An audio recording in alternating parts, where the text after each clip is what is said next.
नमस्कार दोस्तों, वाणी विनायकों के मंच से मैं आपका हार्दिक स्वागत और अभिनंदन करती हूँ।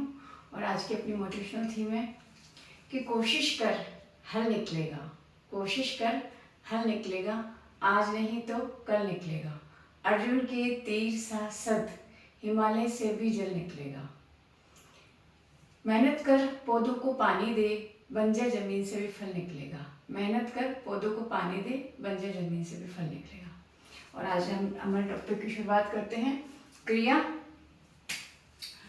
क्रिया में हम कर्म के आधार पर क्रिया के भेद पढ़ रहे थे। कर्म के आधार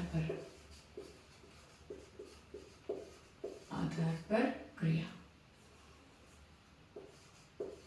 सबसे पहला जो भेद था हमारा वो था अकर्मक क्रिया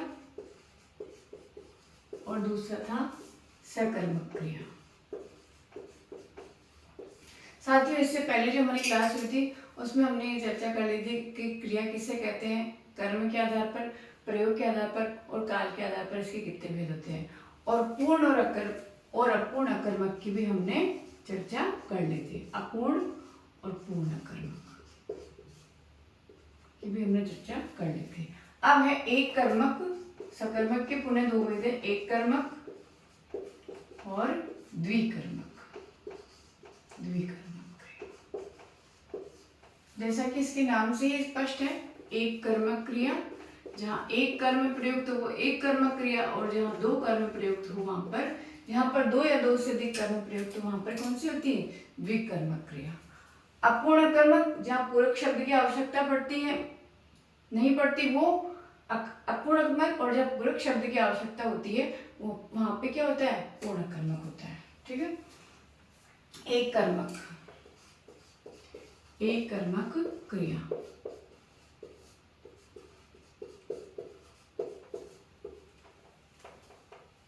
जिस शब्द में या जिस क्रिया में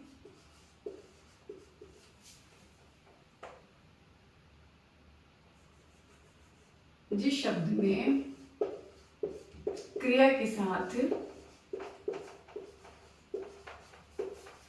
एक ही कर्म प्रयुक्त हो, एक ही कर्म प्रयुक्त हो, वो कौन सी क्रिया है? एक कर्मक क्रिया है ना।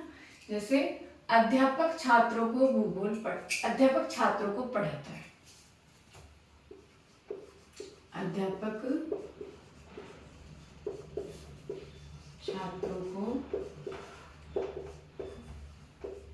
पढ़ाता है। ठीक है साथियों। अब है द्विकर्मक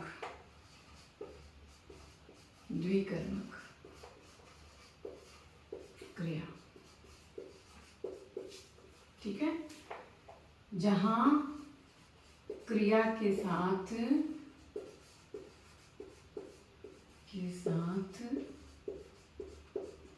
दो कर्म प्रयुक्त हो, दो या दो से अधिक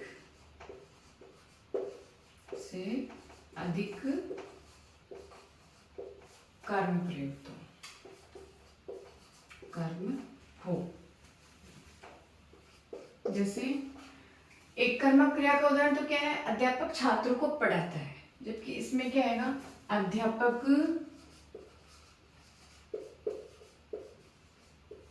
छात्रों को भूगोल पढ़ाता है। तो यहाँ पे एक कर्म क्या हो गया? और भूगोल हो गया, है ना। यहाँ पे छात्र था, यहाँ पे क्या हो गया? भूगोल हो गया। छात्र भूगोल दोनों हो गया। भूगोल पढ़ाता है।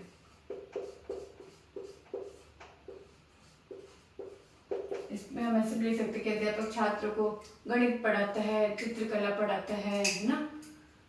तो कुछ भी हो सकता है इसमें। जैसे मैं एक उदाहरण और बताऊं आपको कि बच्चे खेल खेलते हैं। फिर मैं द्विकर्मक क्रिया का उदाहरण क्या होगा कि बच्चे जो है वो क्रिकेट खेल खेलते हैं, क्रिकेट का खेल खेलते हैं ना। या फिर बच्चे जो है पकड़म पकड़ाई का खेल खेलते हैं, है ना।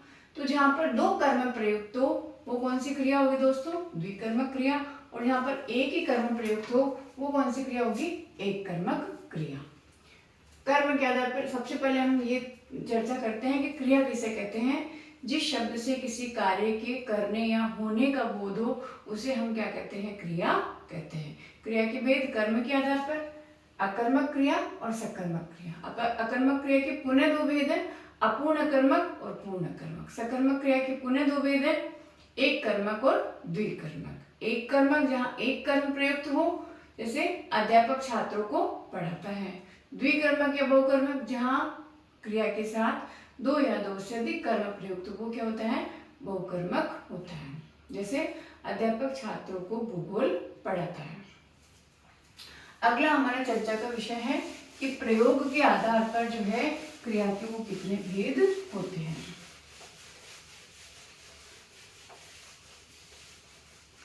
प्रयोग के आधार पर, प्रयोग के आधार पर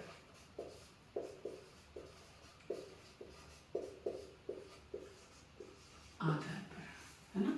तो सबसे पहला है हमारा इसमें सामान्य क्रिया। सामान्य क्रिया, सामान्य क्रिया जहां क्रिया का सामान्य रूप प्रयुक्त हो वो कौन सी क्रिया होती है? सामान्य क्रिया। जहां क्रिया सामान्य रूप में प्रयुक्त हो,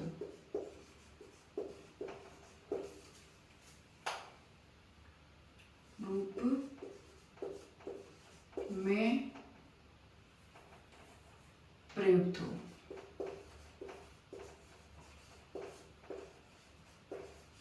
जैसे राम खेलता है, ये क्या हो गया? सामान्य हो गया। राम खेलता है, श्याम पढ़ता है, सीता जो है वो भोजन पकाती, कुछ भी कह सकते हैं हम। दूसरा है संयुक्त क्रिया।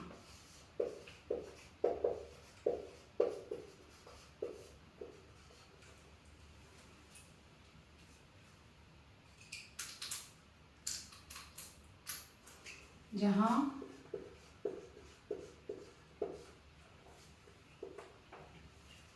जो है दो भिन्नार्थक क्रियाओं का मेल हो, दो या दो से अधिक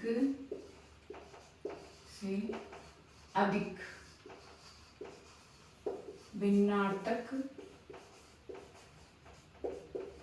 क्रियाओं का मेल हो।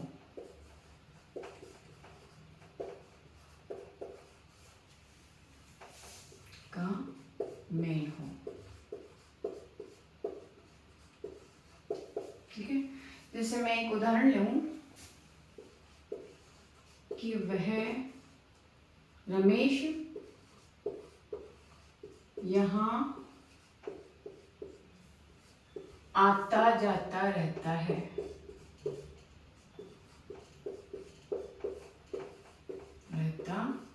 आता भी है और जाता भी है ना। और सीमा हंसती रहती है, सीमा हंसती रहती है, ठीक है। रमेश आता जाता रहता है और सीमा क्या है? हंसती रहती है। तो सामान्य क्रिया जहाँ क्रिया का सामान्य रूप से बोध हो, वो संयुक्त जहाँ दो भिन्नार्थक क्रियाओं का बोध हो। सामान्य क्रिया, संयुक्त क्रिया और फिर है पूर्वकालिक क्रिया। कालिक क्रिया ये वेरी मोस्ट इम्पोर्टेंट है। इस क्रिया से हर बार एग्जाम में क्वेश्चन आता है। पूर्वकालिक क्रिया का जो उदाहरण है वो प्रश्न हर बार इससे बनते हैं, है ना। तो जहाँ क्रिया में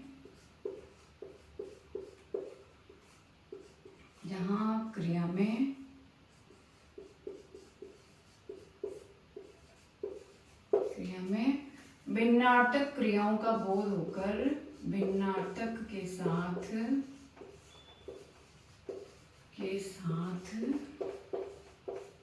कर, है ना, या करके या करके का बोध हो, वो कौन सी क्रिया होती है? पूर्वकालिक क्रिया। जैसे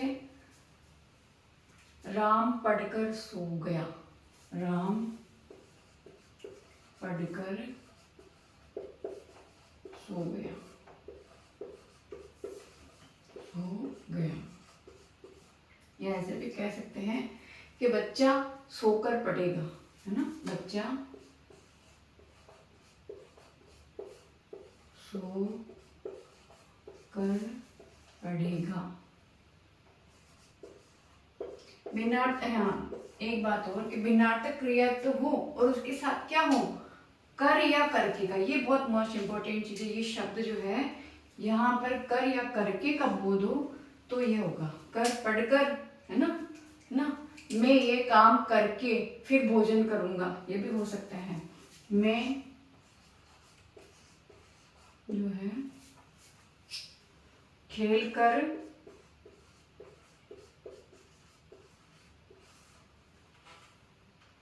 भोजन करूंगा, भोजन करूंगा। ठीक है। जहां पर पूर्वकालिक क्रिया वो क्रिया होती है जहां पर दो भिन्नार्थक क्रियाओं का मेल हो और साथ में कर और करके का प्रयोग हो। वहां पर कौन सी क्रियाएं होती है दोस्तों? पूर्वकालिक क्रिया। जैसे राम पढ़कर सो गया, है ना, मैं खेल कर भोजन करूंगा, है ना, ये कुछ उदाहरण है। अगली क्रिया है हमारी, ये पूर्वकालिक क्रिया हो गई, इसको आप नोट कर लीजिए, वेरी वेरी मोस्ट इंपॉर्टेंट है। अब है हमारी सामान्य क्रिया के बाद सामान्य संयुक्त पूर्वकालिक और प्रेरणार्थक क्रिया। प्रेरणार्थक क्रिया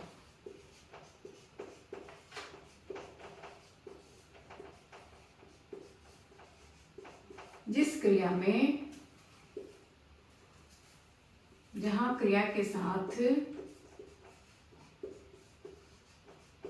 स्वयं कार्य न करके, स्वयं कार्य न करके किसी और के द्वारा, किसी और के द्वारा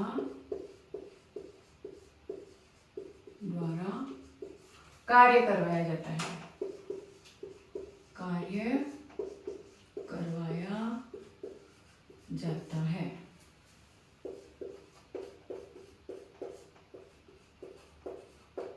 ठीक है। जैसे माँ बच्चों से कपड़े धुलवाती है या माँ बच्चों से भोजन बनवाती है, कुछ भी कह सकते हैं इसमें।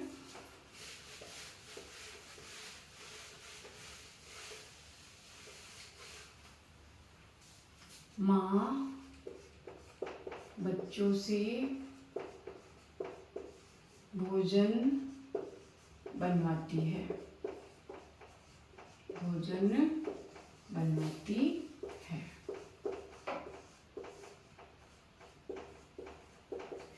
अगला हम लिख सकते हैं कि राम शाम के लिए पत्र लिखता है, राम शाम के लिए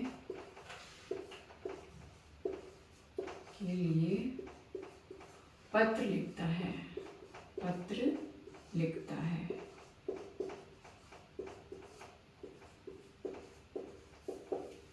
तो काम कौन कर रहा है? राम कर रहा है। किसके लिए कर रहा है? शाम के लिए करता है। क्या शाम खुद पत्र लिख रहा है? नहीं। कौन लिख रहा है? राम लिख रहा है। तो जहां पर स्वयं कार्य न करके किसी और से कार्य करवाया जाता है वो कौन सी क्रिया होती है? प्रेरणार्थक क्रिया होती है। अगला है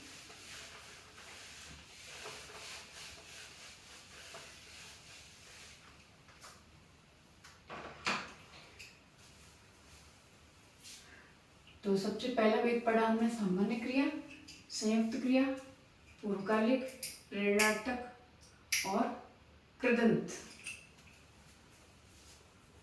पहला है नाम धातु क्रिया। नाम धातु क्रिया जैसा कि इसके नाम से स्पष्ट हो रहा है, जहां क्रिया संज्ञा और विशेषण से बने वो कौन सी क्रिया होती है? नाम धातु। जहाँ संज्ञा क्रिया जहाँ का निर्माण जहाँ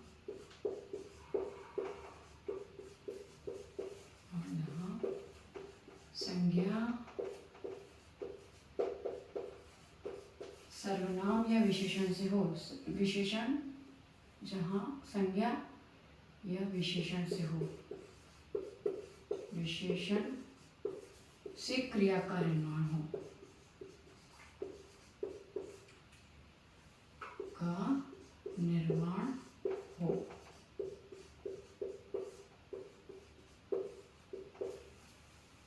निर्माण यहाँ पे लिख दिया।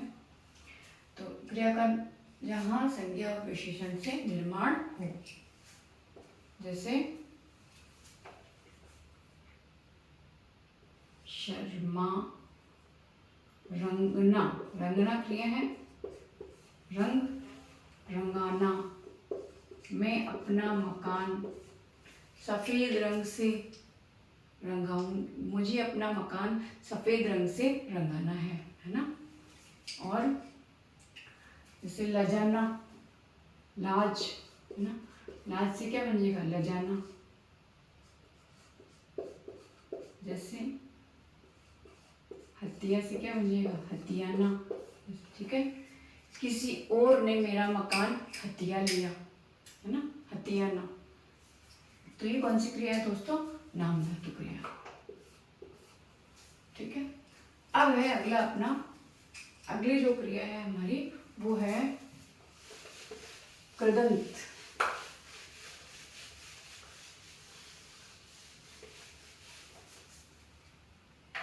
कृदंत क्रिया, जैसा कि इसके नाम से स्पष्ट हो रहा है, जहां पर मूल धातु के साथ प्रत्यय लगे वो कौन सी क्रिया होती है? मूल धातु प्लस प्रत्यय के योग से जिस क्रिया का निर्माण होता है उसे हम क्या कहते हैं? कृदंत क्रिया कहते हैं। कृदंत क्रिया में जैसे पढ़, पढ़ में प्रत्यय लगा तो क्या हो गया? पढ़ना। लिख, लिख में प्रत्यय लगा तो क्या हो गया? लिखना। ठीक है। खेल, खेल में भी ना प्रत्यय लगा तो क्या हो गया? खेलना। ये सब किसके उदाहरण है? कृदंत क्रिया के उदाहरण हैं। ठीक है दोस्तों। अगला है हमारा सामान्य क्रिया, संयुक्त क्रिया, पूर्वकालिक, प्रेरणार्थक, नाम धातु, कृदंत और सजातीय। सजातीय क्रिया, सजातीय क्रिया, जहां पर क्रिया के साथ सजातीय शब्द का प्रयोग हो, वो कौन सी क्रिया होती है दोस्तों? सजातीय क्रिया। जैसे रोगी ने दवाई पी ली, रोगी ने दवाई, सॉरी ये इसका उदाहरण, इसका उदाहरण ये है कि एक उदाहरण इसका, बछेंद्री पाल ने एवरेस्ट की चढ़ाई चढ़ी। मतलब क्रिया के साथ एक और, जहां पर मुख्य क्रिया के साथ संयुक्त, मुख्य के साथ जहां पर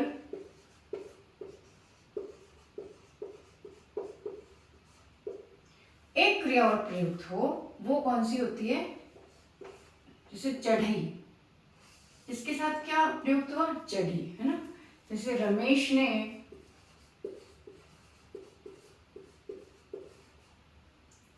LLB की पढ़ाई पढ़ी, पढ़ाई पढ़ी। ठीक है दोस्तों, सजातीय। और एक और है हमारा लास्ट और अंतिम, सहायक क्रिया। सहायक क्रिया, सहायक क्रिया का हमारे पास उदाहरण है कि रोगी ने दवाई पी है। रोगी ने